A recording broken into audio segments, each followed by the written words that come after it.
to show people this is my favorite part of the demonstration, because when I'm showing you the soup, I get to show you that the machine is a total kitchen machine. When you have a Vitamix in your home, you don't need anything else.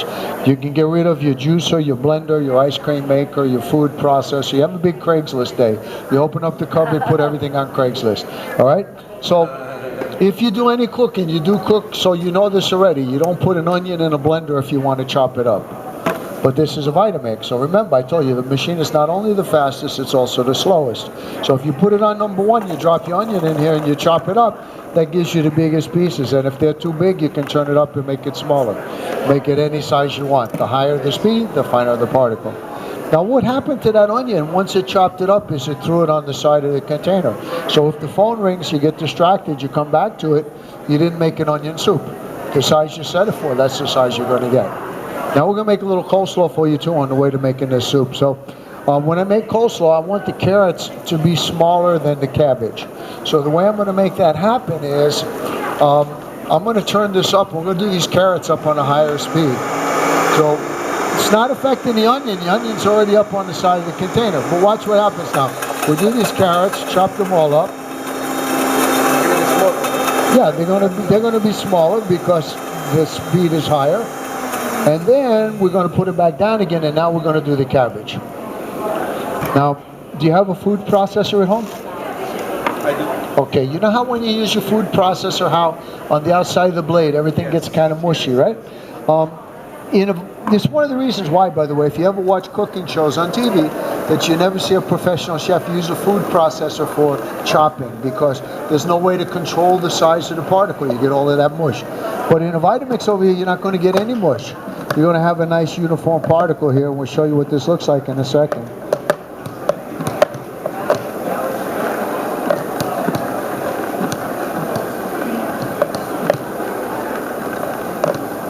It's so clean, you don't have to mess anything up. Right? Take a bunch of pens. All right, so let's show you what this looks like here. I have a whole ton of them in there.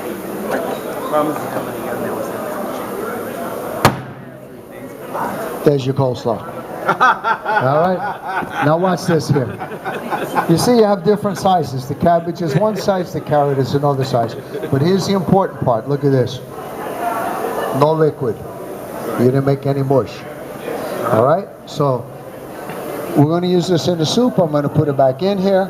And if you want the extra fiber, you don't want the fiber. Okay, we'll take it out. All right. Now, it doesn't matter which kind of water I use in my soup. I can use hot water, cold water, warm water, ice water. The machine doesn't care. It makes it all hot no matter what kind of water I use. So if I start this soup with ice water, it's going to take me about 9 minutes. If I start it with hot water, it's going to take about 2 minutes. So in the interest of time here, we're going to use some barely warm water, and it's going to take us about 3 to 4 minutes to make the soup. And what I would like is that you feel the container. You can see that it's not hot. There's no more steam coming out of it. Now we're going to make it hot, and the thing that's going to make it hot is the friction of the blade. So on high speed, that blade is turning at 240 miles an hour. It's like taking your hands and rubbing them together at 240 miles an hour. They get pretty hot. That's what's going to happen over here. Now, to make this soup, I need some more ingredients. We got some carrots over here. Carrots are a good source of vitamin A, beta-carotene, alpha-carotene, all good for your heart. They're also high in lutein. Lutein is good for your night vision. So if you're thinking about being a sniper when you grow up, you want to eat a lot of carrots. All right, now tomatoes are high in vitamin C. They're also high in lycopene. Lycopene helps prevent prostate cancer. Celery is good sodium, gives you a lot of energy, regulates your cholesterol. There was just a big study done on celery, just came out a couple of weeks ago. The strings in the celery have, they found to be effective in reducing the risk of 3 different kinds of cancer by 76%, so that's pretty impressive. They also are the strings that wrap around the blade of blenders, but that's a Vitamix, so you don't have to worry about it. Now, is anyone vegetarian? You vegetarian? This is organic vegetable base. Has no MSG. It's also much tastier than a bouillon cube.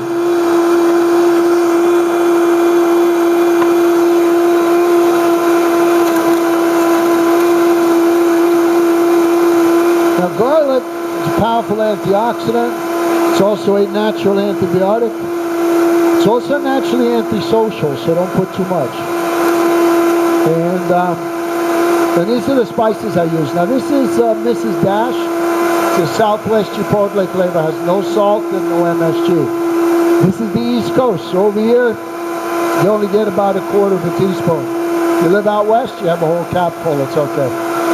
And then we got some ground cumin. Cumin is a natural blood thinner, so if you have high blood pressure, you want to get some cumin in your diet. You know where the ground cumin comes from?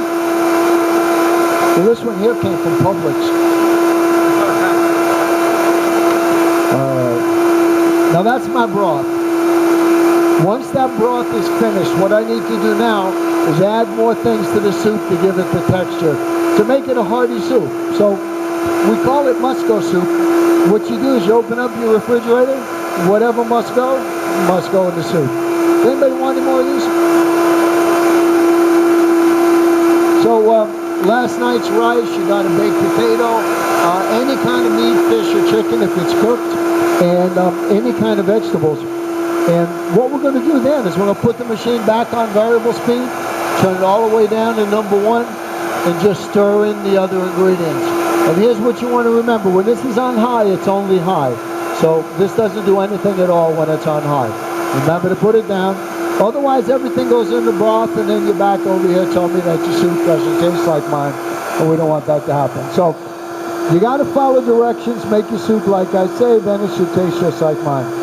Now, if you do that, if you do everything I tell you and you're making your soup, and for some reason it still doesn't taste like mine, don't panic. All you need to do is you just go down to the supermarket and you get some of these cups. Alright, so first of all, let me show you guys how hot it got. You ready? So that's the friction of the blade that created the heat. Now you can get to that same temperature starting with ice cubes, just takes you a little bit longer. Now before I leave it on 1, I want to show you one last thing here. Let's say maybe you got a chicken breast or a piece of last night's roast, you want to chop it up in your soup. What you're going to do is put it up around a 3 or a 4, whatever size pieces you want. Drop your chicken breast in there and chop it up. Now, I don't have a chicken breast, but I do have some spinach, and it's very similar, so we use the spinach. But you knew that, right? Okay. So basically, just pay attention to what happens to the spinach here. See, we're not liquefying it now, we're just chopping it up. And once you get it all chopped up, then you can put it back on number 1. Now number 1 is the setting that you want to use. Let's say maybe you have a little rice left over from last night, you got some black beans, some corn, some things that you just want to stir in there. You're going to do those on number 1. Now if you go in the recipe book, you're going to find that this soup is called tortilla soup. The last ingredient is some tortilla chips. And what I do at home, I serve my soup in the bowl, I bring some chips to the table and just crunch them up on top. Here at the show, we have little cups. So here we're just going to take a handful of chips and just throw them right into the soup itself. But it is better at home the other way because they'll stay crispy longer. So the important thing is that in roughly the time it would take you to heat up a can of soup, you got to make yourself a homemade soup. And, you know, of course, there's a really big difference there. A can of soup has no nutrients. So if you're putting canned soups on your table, you're serving a bowl of sodium. This soup over here has got 6 raw vegetables, all the live enzymes. And if you guys like soup, you'll find in the recipe book 28 different soup recipes. And if you don't find what you like in the recipe book, we have also the website, Vitamix.com. On the website, there's a link for soups. And there's more soups there than you'll ever make in your life. It's true. And the nice thing too is that you're making them in a Vitamix, not a 12-quart pot. So when you make your soup in a Vitamix, it means you're getting to make what you want to consume. You don't have to have the same soup all week. You could have a new soup tomorrow. So there you go. Try some of those.